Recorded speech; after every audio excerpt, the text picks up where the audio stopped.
మరేం చేస్తున్నావు? అమ్మ మాకు ఇక్కడ ఎవరైనా సొంత ఇల్లు లేదు చేయొద్దని మాకు సొంత ఇల్లు ఇంకా లేదన్నా నోటీస్ చేస్తాను. ఎవరు తండ్రులు వాళ్ళు ఎందుకంటే భూమి మీద ఎవరికి సొంత ఇల్లు లేదు. ఎవరైనా కట్టుకోగలరా? ఏం చెప్పండి. ఇప్పుడు ఇల్లు ఉంది, ఇల్లుని ఎవరైనా పట్టుకెళ్ళిపోగలరా? పక్కన కట్టేసి అందరూ తెలుసుకోవాలి. అనుకోమని అంటారు, మీరు ఏంటంటే 18 సంవత్సరాలకి యూనివర్సిటీలోని అంటారు. నేనే 18 కాదా అంటాను. ఈ 18 ఏమో భూమి లేదు, 18 ఉంటారు చెప్పాలి. అమ్మ ఏమన్నా ఏది 18 కాదు, మన యాత్రికులని ప్రార్థిస్తుంది. అందుకే యేసు ప్రభు దేవుని వాక్యం పౌలు విమోచన రాస్తాను, అన్న వస్త్రములు కలిగిన వారే. మరి ఇల్లు సంగతి ఏంటి? ఇల్లు సంగతి యేసు ప్రభు చెప్పాడు. 52 వచ్చిన చదవండి. మీరు కలవరపడి దేవుని ఎంత విశ్వాసం ఉంచుతున్నారు, నా ఎంత విశ్వాసం ఉంటుంది.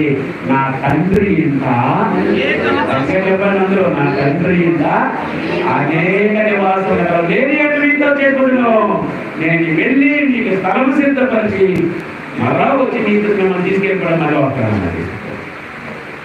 దేవుని స్తోత్రం చెప్పండి. సంతోషంగా ఉందా మీకు అందరికీ? అది 18. మన 18 ఇల్లు ఎక్కడ ఉంది? అందుకే ఫిలిప్పీ 3వ అధ్యాయంలో మన పౌరస్థితి ఎక్కడ ఉందని చెప్పాడు. పరలోకం ఉంది. మనకి ఇక్కడ తగినంతకాలం కష్టాలు బాధలు అన్నీ వస్తాయి. కానీ మనం దేనికి సంతోషించాలి? ప్రభు చేస్తున్నాడు త్వరగా, సూచనలన్నీ నెరవేరిపోతున్నాయి. ఇంకా భూమి మీద మనసు పెట్టకండి. కొలసి 3వ అధ్యాయం 1వ వచనంలో ప్రభు చెప్తున్నాడు, మీరు క్రీస్తుతో కూడా లేపబడిన వారైతే పైన ఏముంటది? క్రీస్తు దేవుని గుర్తుపరుస్తున్నాడు. మనం చిన్నప్పుడు ఏం చేసుకోవాలి? పరలోకంలో రోడ్లు ఎలా ఉంటాయట చెప్పండి.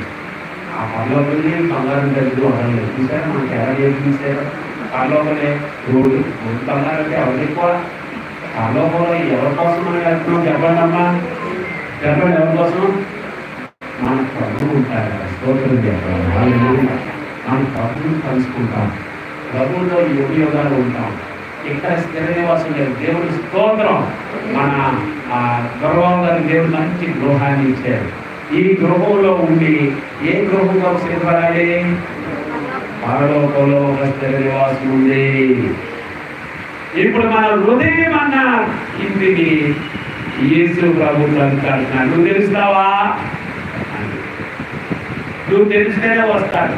ఇక్కడ కొంతమంది నాకు కనపడుతున్నారు, నేను మీ బంధువులు స్నేహితులు, మీరు ఇంకా బాప్తిజం తీసుకోలేదు, ప్రభువులో రాలేదు. కొంతమంది అంటున్నారు నువ్వు కూడా దిగిపోయి అంటున్నారు, తీసుకోలేదు. యేసు క్రీస్తు అందరికీ ప్రభు ఆయన ఇంకా ప్రేమ కలిగిన దేవుడు ఆయన అనుభవిస్తానంటున్నాడు. ఏం చెప్తాను? ఎక్కడికి వెళ్ళినా ఎంతో సంతోషంగా ఉండాలని మనం. పరలోకం శాశ్వతమైంది. కొద్ది కాలం శాశ్వత కాలానికి వెళ్తున్నాం. అక్కడ మనకి స్థిర నివాసం ఉంది. ఇప్పుడు యేసు ప్రభు చాలా మర్యాద వస్తుంది. ఇప్పుడు ఇక్కడికి వచ్చిన వాళ్ళు ఎంతమందిని దొరబాబుగా పిలిచారు, ఇల్లు మీకు రమ్మని చేయాలి, నన్ను పిలిచారండి అన్నాను. నాకు ఎక్కడ వచ్చారా? ఏళ్ళు ఎత్తాను, ఎవరెవరు పిలిచారు? ఆశ్రమం పిలిచారు, పొద్దుతారు చెప్పే కబురు చెప్పాడా? చేయించండి. కబురు చెప్పకపోతే ఏమంటారు? రమ్మంటే ఏమంటారు? అమ్మని తీసుకెళ్ళారండి అంటారు. మేము వెళ్ళిపోతామని పిల్లలు పేరంటానికి అంటారు. అవునా? యేసు ప్రభు కూడా తీసుకెళ్ళి వస్తారు. లేకపోతే రాడైనా మర్యాదైనా తలుపు కొట్టాడు. అరే వస్తాను బాబు అంటాడు. నువ్వు తలుపు చేస్తేనే. ఇంగ్లాండ్ దేశంలో ఒక పెయింటింగ్ కాంపిటీషన్ పెట్టారు. ప్రకటన 3వ అధ్యాయం 20వ వచనం సంబంధించిన ఫోటోలు చిత్రం చిత్రీకరించుకున్నాను. ప్రకటన 3:20 ఏముంటుంది? ఇదిగో నేను తలుపు నిలుచుని కట్టుకున్నాను, ఎవడైనా నా స్వరం విని తలుపు తీసుకెళ్ళా నేను లోపలికి వచ్చి నాకు అతనితో నేను కూడా ఏం చేస్తాము? భోజనం చేస్తామంటే అంత ఇంట్లోకి వస్తానన్నాడు. సరే, అందరూ బ్రిటన్లో ఇంగ్లీష్ వాళ్ళు అందరూ పెయింట్లు వేశారు. ఫస్ట్ ప్రైజ్ ఎవరికి వచ్చిందంటే విలియం హాల్మన్ హంట్ అన్న వ్యక్తి వచ్చింది. ఏం పేరు? విలియం హాల్మన్ హంట్ ప్రైజ్ ఇచ్చేసి అయిపోయింది. చాలా రోజుల తర్వాత అందులో ఒక తప్పు పట్టుకున్నారు, ఇది అనవసరంగా ఫస్ట్ రోజు ఇచ్చేసారు,